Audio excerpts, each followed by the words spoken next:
8 de janeiro de 2023. Tudo o que eles não querem que você saiba.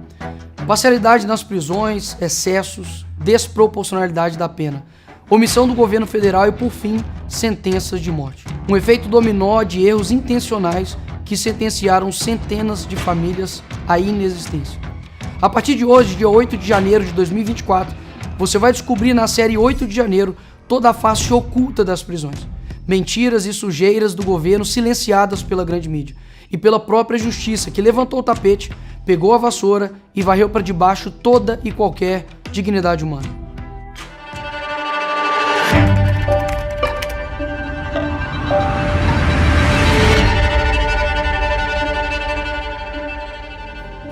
Por trás de mais de 2.000 presos por ordem do STF no dia 8 de janeiro, existem mais do que imagens selecionadas.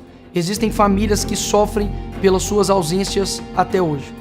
No episódio de número 1, na série 8 de janeiro, você vai conhecer a história do empresário Clériston Pereira da Cunha, conhecido como Clezão, de 46 anos, pai de 2 filhas, que faleceu sob a tutela do Estado, na Papuda, e que sequer estava na esplanada no horário em que o controle deixou de ser mantido.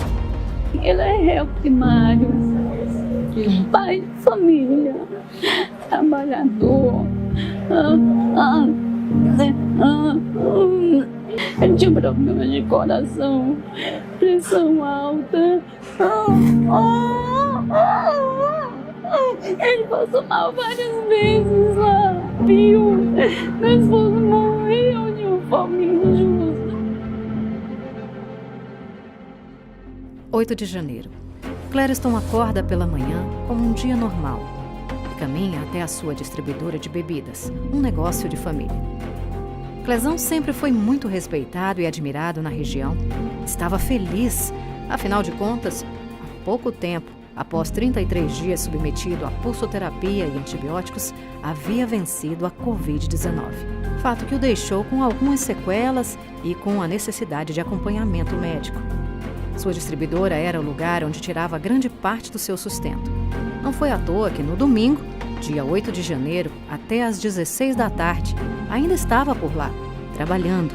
Prova disso, o circuito interno de segurança da própria distribuidora. A minha pergunta para você é: será que realmente o Clezão era um vândalo, golpista, terrorista, como até então o ministro da Justiça Flávio Dino acusava? Não. O Clezão era um brasileiro como qualquer outro que acreditava em um Brasil com suas cores pintadas de verde e amarelo, ainda vivas e reluzentes. No momento em que foi preso, Clezão havia entrado no Senado para se abrigar, enquanto a ação policial usava gás de pimenta e tiros de bala de borracha, uma medida de segurança. De trabalhador a réu.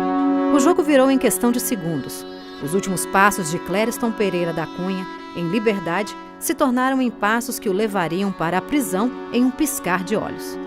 Clezão foi criado e educado para viver do seu próprio suor. Era trabalhador e casado há mais de 25 anos com Jane Duarte. Mas agora, o inimigo foi selecionado sem argumentos, sem razão. É revoltante saber que um pai de família, réu primário, não tem antecedentes criminais, fica 10 meses preso numa cadeia sem ter cometido crime, Estado, sem ter roubado, tomando medicamento com comorbidade e não ser visto. Ele estava lá em paz, ele estava lá não quebrando. Ele jamais iria fazer isso, jamais. Clezão estava preso sem provas, sem voz, sem chance. E não sou eu que estou dizendo, mas o próprio representante do Ministério Público Federal. A Procuradoria-Geral da República, aquela que tem como função constitucional de representar e fiscalizar os interesses da União, descartou o flagrante, recomendando ainda que o processo fosse respondido em liberdade. Afinal de contas, Clériston não apresentava risco nenhum à sociedade, e nem muito menos representava qualquer possibilidade de tumultos nas investigações. O fato é, enquanto tudo acontecia, o ex-secretário de Segurança Pública do Distrito Federal, Anderson Torres, estava sendo solto, ainda com o uso de uma tornozeleira eletrônica. Se o Anderson havia sido solto de maneira acertada, por qual motivo Clériston, sem provas e que alguns momentos atrás estava em sua distribuidora trabalhando, não seria? E aqui estão 3 pontos. Ponto número 1. Exceder não é fazer justiça.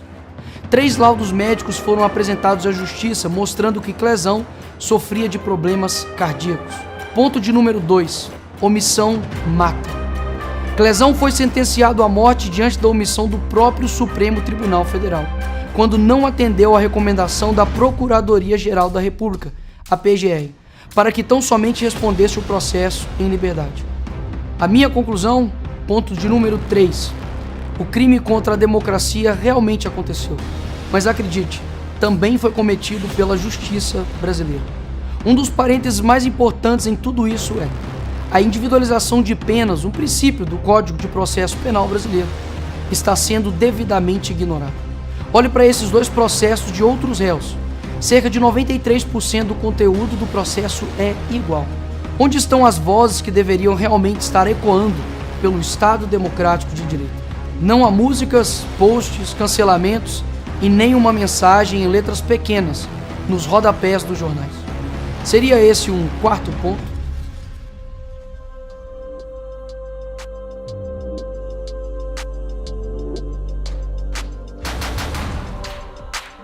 Dez meses preso, sem ter cometido crime, sem ser ouvido.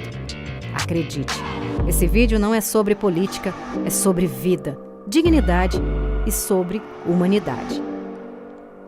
Dia 20 de novembro, por volta das 10 da manhã, um ataque fulminante. Clezão estava pela bandeira, pela ordem e pelo progresso, pela paz, e assim se foi em paz. Uma dor que não se resolve com dipirona. Um ataque final contra a família, contra os sonhos, contra um brasileiro comum. Direitos humanos não vimos e sequer realmente ouvimos. Algum esclarecimento do que realmente aconteceu? Haverão responsabilizados pela morte de um pai de família? Um brasileiro se foi. Quem será o culpado? Por que o silêncio? O problema nunca foi o que acontece, mas com quem acontece. Se os 9 medicamentos que o Clériston precisava tomar por dia e assim mantê-lo vivo foram também ignorados, a memória de um homem comum, trabalhador, honesto, pai de família e construtor de um futuro melhor há de mantê-lo vivo. O sonho dele era ver as filhas formadas. Clériston Pereira da Cunha, um inimigo selecionado.